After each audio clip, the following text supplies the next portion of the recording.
Good day, Olongapo. Ako po si Mike Pusing and welcome to the pilot episode of Throwback, ang programa magpapaalala sa inyo ng mahahalagang yugto sa ating kasaysayan. Magpapagunita ng mga musika at mga awit na nagpa-inlove, nagpakilig at nagpaindak sa nagdaang henerasyon. Magbalik tanaw rin tayo sa mga personalidad at pangyayari sa ating lipunan. Itong June 1st ay ginugunita natin ang ika-49 na anibersaryo ng pagiging ganap na lungsod ng Olongapo. Lingid sa kaalaman ng marami, ang Olongapo noon ang siyang tanging komunidad na may kakaibang status sa lahat ng bayan sa buong bansa. Bagamat nakamit na ng Pilipinas ang kalayaan mula sa Estados Unidos noong July 4, 1945, ang Olongapo ay nanatili sa poder ng mga Amerikano bilang US Naval Reservation. Ang ibig sabihin nito, mga Amerikano ang nagpapatakbo ng pamahalaan at nagtatakda ng mga patakaran na sumasaklaw sa pang-araw-araw na buhay ng mga residente ng Olongapo.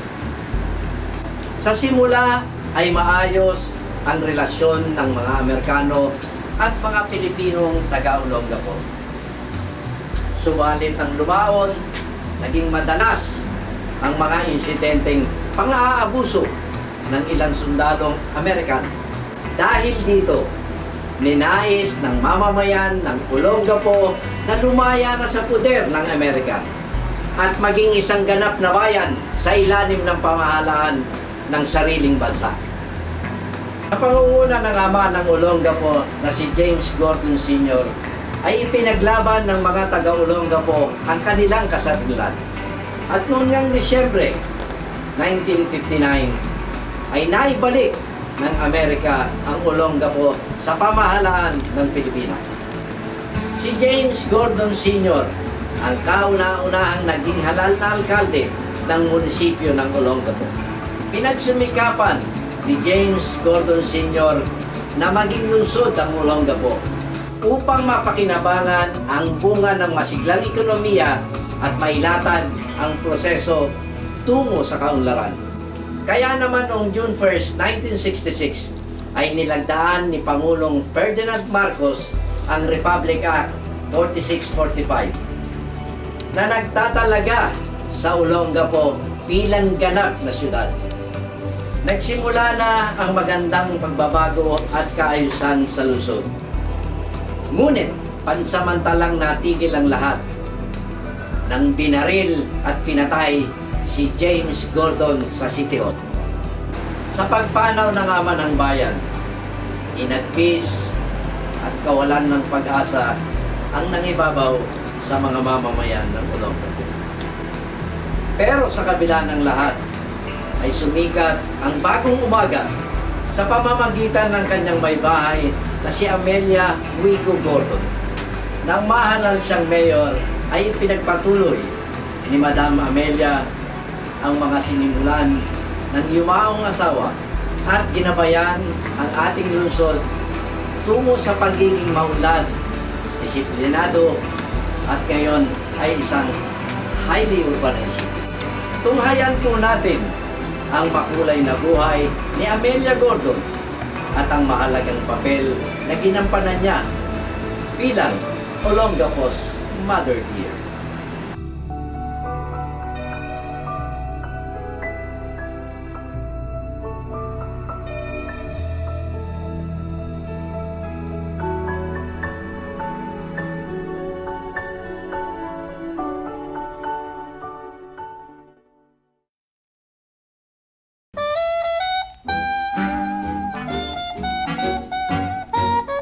Subic, Zambales, 1919.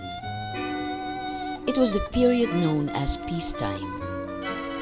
The Philippines was then under American rule. On September 4, in a modest house in Sitio Wawandue, Amelia first saw the light of day. The seventh among the 11 children of Juan Huico and Maria Nepomuceno, Young Amelia grew up in a deeply religious family. Amelia learned the value of work early in life.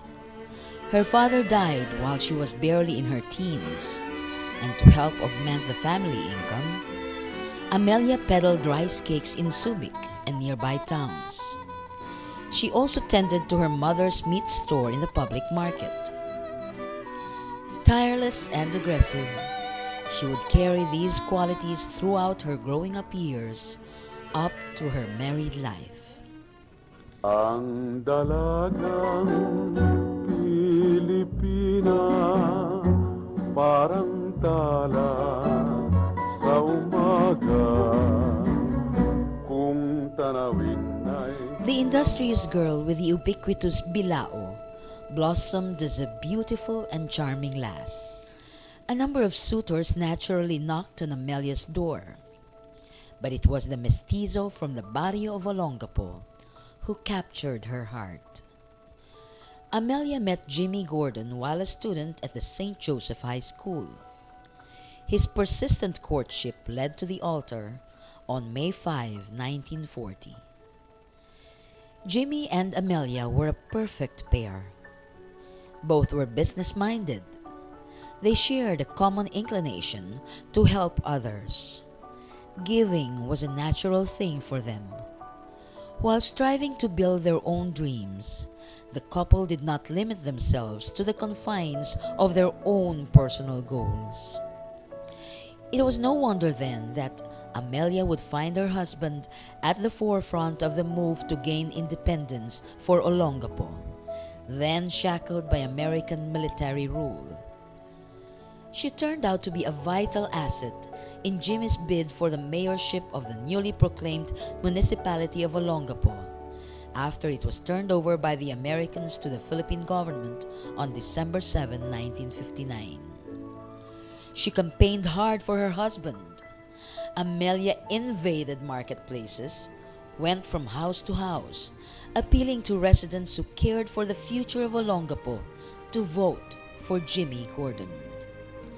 This time, she was peddling a dream, trying to sell a vision that would better the lives of the people and spur the growth of Olongapo. When Jimmy Gordon became municipal mayor, and later Olongapo's first elected city mayor, Amelia took on various roles. Although frail-looking, she was a bundle of energy. Her hand was omnipresent, running a grocery store, theater, and restaurant all at the same time, performing her motherly chores, attending to her husband's needs, doing charitable work. All these she managed to squeeze into her daily schedule. As Olongapo's First Lady, she founded the Boys' Town and Girls' Home. Here, the city's street children are sheltered, fed, clothed, and prepared to become responsible citizens. She also adopted several orphan children and designated a room in the Gordon residence as nursery. Sobrang sipag at matulungin. May marami nga siyang alagang mga bata hanggang sa umabot pa sa Boys Town, marami. As chairperson of the Olongapo chapter of the Philippine National Red Cross, Amelia was responsible for the establishment of a blood bank, which, up to now, continues to save precious lives. Yung blood bank dyan sa Magsaysay, yun ang kauna-unahan alam kong naging blood bank na ibinigay kay Jesus. Ibinigay ng Navy. Doon kami nag-uumpisa. The whole summer, after lunch, wala na kaming tigil ng karere-pack. Pagdating ng rainy season, ready for distribution. Hindi kung kailan nandyan na yun, tsaka kakikilos.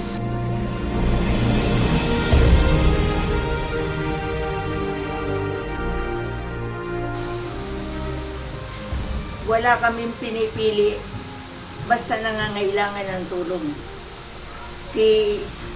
Kay mayaman, kay mahirap, kay ano, basta nangailangan ng tulong ng Red Cross, nandun kami.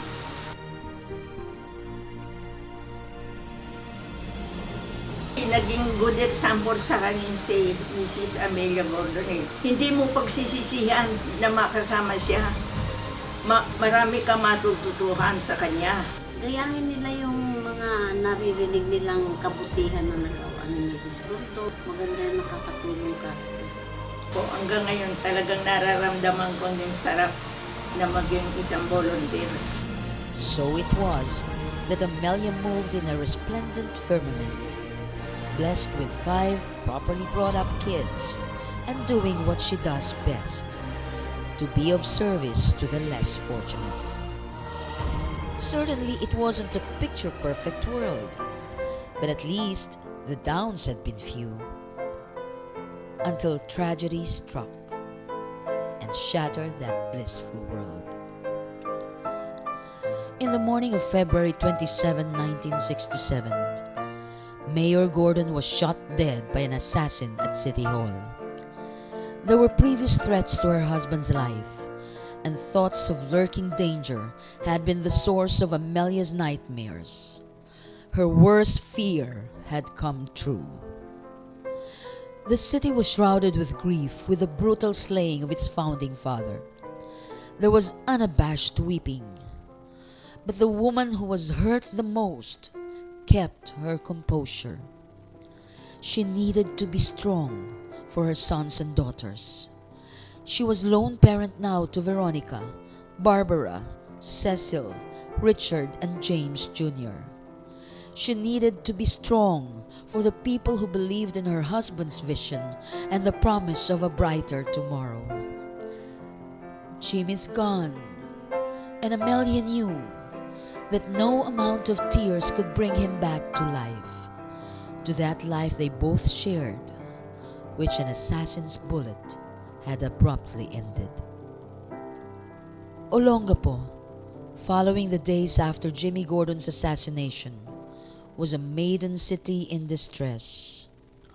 Orphaned with the loss of the man who fathered its cityhood, Olongapo yearned for the proverbial knight in shining armor. Business from the nearby American naval base predictably dipped to an all-time low in the face of an unsolved murder, and following the increasing rash of crimes, base authorities were understandably apprehensive. On August 28, 1969, the Liberal Party proclaimed Amelia Gordon as its candidate for mayor, but she graciously declined. It took thousands of signatures from residents for Amelia to finally break her self-imposed restraint. Thus began her all-out campaign to restore Olongapo's lost dignity. The city's savior did not turn out to be a knight in shining armor, but a woman in black. Amelia drew up a concrete program of development for the city of Olongapo. Her blueprint for tomorrow, which became the campaign's theme, outlined 2 main objectives: to lay the foundation for future economic stability and to push forward Olongapo's moral and social renewal. The woman in black was not to be denied. On November 14, 1969, Amelia Gordon became the second elected city mayor of Olongapo and the first woman to hold that post. It was a smashing victory. Since her takeover, Olongapo quickly moved towards recovery. Business from the base was completely restored to normal. Telephones were functioning again. The city bought several generators to solve the problems of electricity and water. Squatting had likewise been effectively checked. She also embarked on an ambitious project to solve the housing problem. Cabalan and Gordon Heights were mere grasslands until Amelia developed them into housing areas. Health and basic services reached the children and the less privileged.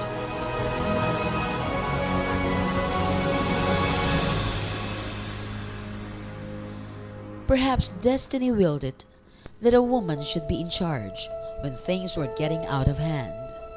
Her protective motherly instinct saved the city from the brink of immorality and turmoil. She bounced back in the political arena in 1984 when she ran for a seat in the Batasang Pambansa. Local voters chose her to be the city's first representative in the country's legislature. It was a vindication, an unmistakable proof that Olongapeños never did and will never forget her invaluable contributions to the city's progress, which paved the way for Olongapo's transformation into the vibrant urban community of today, famed for its disciplined citizens and selfless civilian volunteers. Despite all the hardships she had encountered in life, throughout the trials and tribulations she had experienced, Amelia's faith never wavered. The obedient and uncomplaining daughter had learned to accept her preordained destiny. The dutiful wife had found the answers behind life's tragedies. The loving mother had realized that what she sows, she shall reap. The grandmother had aged gracefully, filled with the thought that she'll be remembered fondly. And fondly, a grateful nation and the world acknowledged her humanitarian achievements. A Silver Humanitarian Service Cross awardee of the American National Red Cross, recipient of the Philippine National Red Cross Gold Humanitarian Service Cross, a Gintong Ina awardee, Doña Aurora Aragon Quezon Medal awardee, Philippine National Centennial Commission Volunteer Lifetime Achievement awardee. Amelia Gordon capped her string of recognition as Pearl Buck International Woman of the Year in 2002.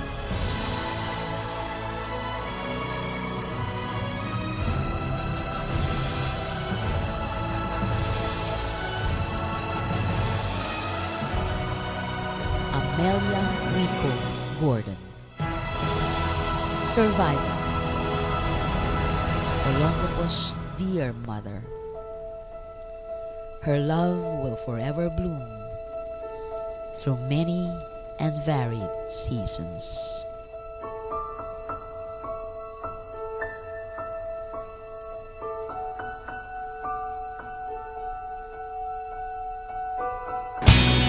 Yak na na-inspired kayo sa talambuhay ni Madam Amelia. Maging halimbawa sana sa ating lahat ang mga values at magandang adhikain niya sa buhay, lalo't higit sa mga kabataan. Kita-kits po tayo sa susunod na episode ng Throwback. Ito po si Mike Pusing, nagpapaalalang gawin natin gabay ang nakaraan para sa mas matatag na kinabukasan.